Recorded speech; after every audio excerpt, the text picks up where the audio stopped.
right? Like, which one am I supposed to use? I want to save my color, but I want volume. But then Yeah. I also want to repair my damage.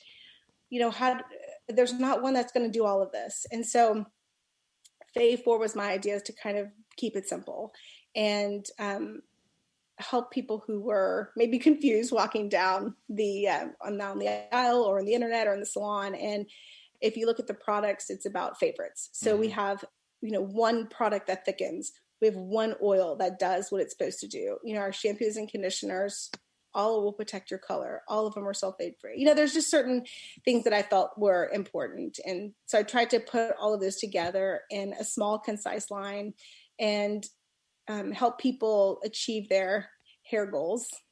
Okay.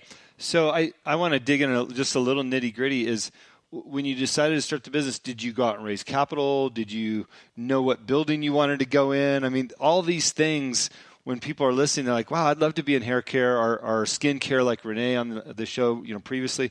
But there's the act of where do we start, right? Mm-hmm. And it really takes some guts to get out there and, okay, I'll get this building and I'll start this business plan. I'll raise this money. What was it like for you?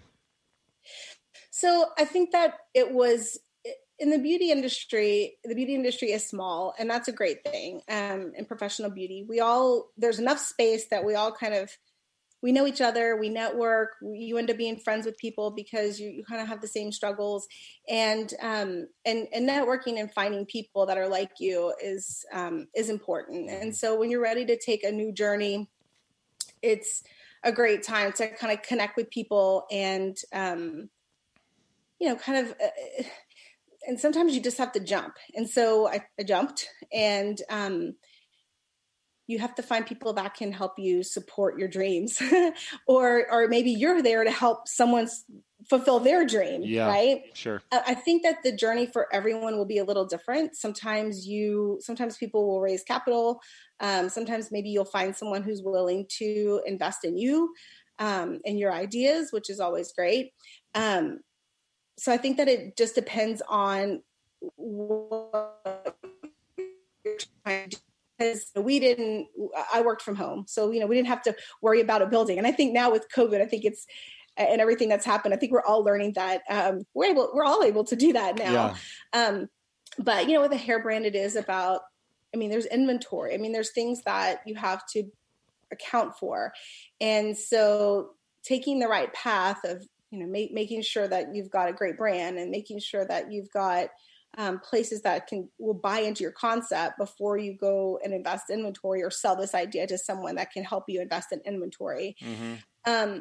I think it's a fluid decision, and it's something that you got to weigh out on your own. Yeah. It's, I interview a lot of people that have retail products. And inventory is such a big deal because the management of retail, how much inventory you have, the turnover of that inventory, and are you going to come out with something new? So it's a constant discussion, but I'm always impressed with people's ability to juggle that. So give us some of the fine points of your product and your company, because I always find it interesting. You can start something, you can have your passion, but your ability to develop some fine points of what makes you stand out. Like you said, you've got your core products. I'm overwhelmed when I walk down that aisle, by the way. I don't know what to grab. So I think the beauty of when we started FAVE4 back in 2014 or so, it was kind of a fun launch for us in the beauty industry. Instagram at that time was very new. Mm-hmm. So if you had an Instagram account, the people that followed you actually saw your post, right? So this was before the million algorithm changes. And we knew that at this time we had a voice. So as a brand, we have our own voice. We didn't have to go through, a distributor, or we didn't have to go through any other media outlets. We could speak directly to our customers, which is a massive plus, right? Mm-hmm. It gives us a huge opportunity to say what we want to say to the people who we want to buy our products. We took that opportunity to brand ourselves, to create who we were. So it wasn't always about just the product, but it was about how we shared how to use the product. Mm-hmm. I said earlier, there are a lot of brands out there, and that's okay. But what we have to do is create a brand that people want to use for several reasons. Like I said, formula has to perform, but the experience has to be there. But then also the support. So you want to feel like there's others like you also using this brand.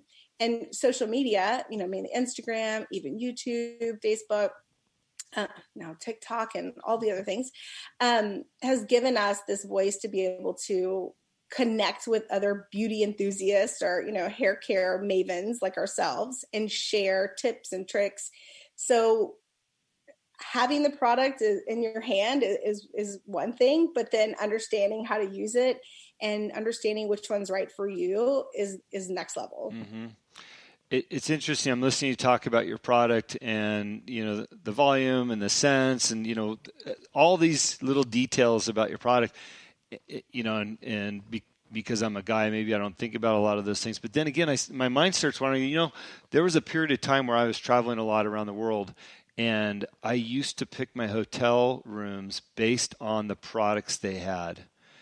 And I knew which hotels had the absolute best product. And it was something about that product and the scent that made me, it anchored me to that property, right? So I stayed at a lot of W hotels in New York and around the country, and they had a specific product that they used. And then they had their salon downstairs that sold that product, and it had this nice fragrance. And always, whenever I smelled that, it reminded me of these great trips and activities. But then there was that standalone, there's a St. Regis Hotel in Monarch Beach, California that had the absolute best fragrant shampoos and soaps. And I just find it interesting to listen to you talk about it in your products, how important those things are. And yet these hotels have taken the time to pick the right products. And I even went as far as consulting somebody in business that said, I had suggested to them, really pay attention to the soaps that you use and the shampoos because it'll anchor your guests to the experience. I love that you have brought that up because maybe that's something you hadn't necessarily noticed or put two and two together. But you're so right. You make connections. Mm-hmm. And, if you think about that you choose, right? Your fashion labels or your technology that you choose brands over, some brands over others. I mean, anything, the designs in your house, the decor, it's all about how it makes you feel, right? Like you decorate your house to make you feel good because you live in it every day. Or, you wear clothing to make you feel good about yourself. It's the same thing with hair products. And, using it you should feel happy using, you should smell it in the shower and say, this makes me feel amazing today. Yeah. This is a great way to start my day. It's all of those tiny elements that really set apart brands. And even reading on the bottle. So, if I back up a little bit, I had bought a product, it was a bedhead product, and I had bought it, and it was the first bedhead product I had ever owned, and it was Control Freak. And on the back it said, control your freaking hair. And it smelled like pineapples, and it was going to defrizz my, South Louisiana humidity, hair. And I remember thinking it was the coolest thing I'd ever seen. It was bright yellow. Mm-hmm. Well, funny enough, that's the brand that I worked with, right? That's where I worked for. And it really happened organically. And I think it was supposed to be, it's kind of one of those, it was meant to be sort of things. But that's the connection. And I love that you made that connection because I completely agree. So when you think about retail products, and there's a ton of different products out there, right? From hair care, skin care, the list goes on. I've been in the alcohol business most of my life. How do you stand out amongst, I don't want to say the clutter because the clutter's there, but how do you stand out amongst the staple products? So for me, and you'll probably laugh, I've used Head and Shoulders my whole life. Right? I go down the aisle, I'm going straight for the Head and Shoulders. But the funny part is when I'm in the shower, I'll steal my wife's good stuff, for the conditioner or for the smell, right? I'll be like, I'm going to wash my hair with this Head and Shoulders, but I'm going to finish it off with her shampoo because it smells good. How do you pull people away from the Head and Shoulders of the world because it's such a staple in people's, I got to have that. That's where the marketing comes in, right? That's where we tell our story. That's where we, and like I said, social media, thank goodness. I mean, thank goodness we've been given this platform. There's so many good and bad things, of course, about social media, but as a brand and as a person who runs a brand, I love having that platform. So I want to pull you away by telling the story of the product, by telling you our points of difference, making you have a connection to what I'm talking about, pulling you away from the boring norm. Not to say that Head and Shoulders is boring. It's a great shampoo for what you need. Everybody has their own favorites, but it's the connection. It's telling you about better ingredients. I mean, there are certain things, and then I'll lay it out all on the table for you about our brand, and then you're free to make your own choice. And the more I can tell you, the more I can sway you, but really it's your decision, right? It's your hair. It's how you want to style, how you want to feel. Yeah. Which is probably some great advice for anybody out there that wants to start a retail brand and is amongst the clutter to tell their story. I helped launch Kettle One Vodka around the country. And when we really made inroads here in the U.S., there was already other mega vodkas, but we told our story. We had 300-year history, father to son, passed along for all those generations, and that resonated with people. And you have your own story. I went through your website a little bit and read a little bit about you. Any advice to men or women that are looking to get into, I don't want to say the hair care, but maybe a beauty line or something? Any advice to them and what to look out for, or what, why it's great to get involved? Yes.